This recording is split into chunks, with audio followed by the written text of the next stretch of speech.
राधा वल्लभ शेरीवंश। आज के इस वीडियो में हम जानेंगे कि सांझी उत्सव क्या होता है, कब मनाना चाहिए इसे और कैसे मनाया जाता है।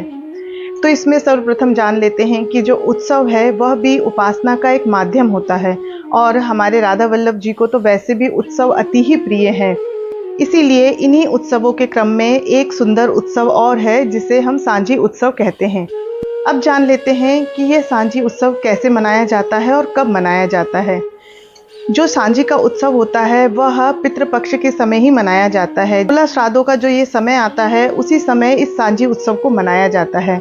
जैसे कि शब्द से ही पता चल रहा है कि सांझी मतलब कि जो संध्या का समय होता है उस समय हम इस उत्सव को मनाते हैं। जब दिन और रात की संधि हो रही हो उस समय हमें इस सांझी उत्सव को मनाना चाहिए। इस सांझी उत्सव में यह होता है कि वृंदावन के प्रत्येक मंदिर में इस सांझी उत्सव में बहुत सुंदर सुंदर रंगोलियां बनाई जाती है। ये जो रंगोलियां बनाई जाती है ये भिन्न भिन्न तरह से बनाई जाती है, अलग अलग रंग बिरंगे फूलों से, पत्तों से और सूखे रंगों से। अलग अलग समय पे इस तरह से सुंदर सुंदर रंगोलियां बनाई जाती हैं और सुंदर रंगोली का निर्माण करने के बाद उस रंगोली के मध्य में हमारे श्यामा शाम का एक सुंदर सा चित्रपट रखा जाता है, उसे विराजित किया जाता है। इस तरह से हम इस सांझी का निर्माण करते हैं। ये जो सांझी का निर्माण होता है वह संध्या के समय तक हमें कर लेना चाहिए, क्योंकि संध्या के समय ही इसकी पूजा अर्चना की जाती है। यह जो सांझी का निर्माण होता है वह पूर्णिमा से दशमी तिथि तक फूलों के और पत्तों के द्वारा बनाई जाती है और एकादशी से अमावस्या तक ये सूखे रंगों से, जिन्हें हम रंगोली के रंग कहते हैं, उनसे बहुत ही सुंदर सुंदर श्यामा शाम की लीलाओं के स्वरूप बना बनाकर हमारे गोस्वामी लोग सांझी का निर्माण करते हैं। वृंदावन में तो सांझी की झांकी देखते ही बनती है। प्रत्येक मंदिर में बहुत ही सुंदर झांकियां बनाई जाती है, बहुत ही सुंदर सांझियां बनाई जाती है, जिसे देखकर ही हृदय प्रसन्न हो जाता है।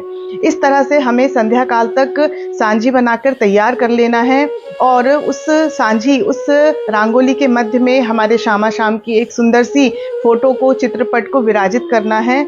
और इसके उपरांत हमें करना यह चाहिए, क्योंकि जो सांझी है वो हम श्यामा शाम को प्रसन्न करने के लिए ही बनाते हैं।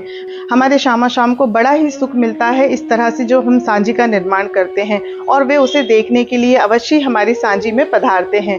तो इसलिए इसी भाव के कारण इस सांझी के पास एक दीपक प्रज्वलित करके अवश्य रखना चाहिए।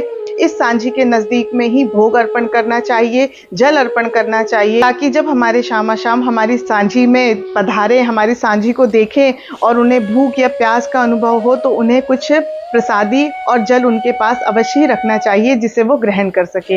इस तरह से भाव से और प्रेम से हमें सांझी का निर्माण करना चाहिए। पूरे वृंदावन धाम में 16 श्राद्धों में बहुत धूम रहती है सांझी की, बहुत सुंदर सुंदर निर्माण किए जाते हैं सांझी के। इसी क्रम में हम सभी वैष्णवों को भी अपने अपने घरों में सांझी का निर्माण अवश्य ही करना चाहिए। जितना भी आप बना सके, जैसी भी आप सांझी बना सके, संध्या के समय में अवश्य बनाएं और वहाँ भोग प्रसादी और दीपक प्रज्वलित करके अवश्य रखें।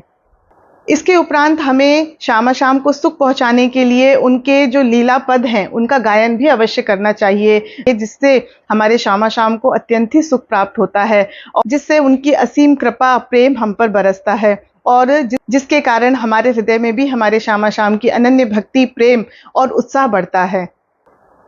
आशा करती हूँ आज की ये जानकारी आपको अवश्य अच्छी लगी होगी। तो आप भी अपने अपने घरों में सांझी का निर्माण अवश्य करें और हमारे प्रिय प्रीतम को सुख पहुंचाने का भाव रखें। यदि आपको मेरे बनाए हुए वीडियो अच्छे लगते हो, मेरी दी हुई जानकारी अच्छी लगती हो, तो अधिक से अधिक लोगों तक इसे शेयर करें और मेरे चैनल को लाइक करें, सब्सक्राइब करें और कमेंट भी अवश्य करें।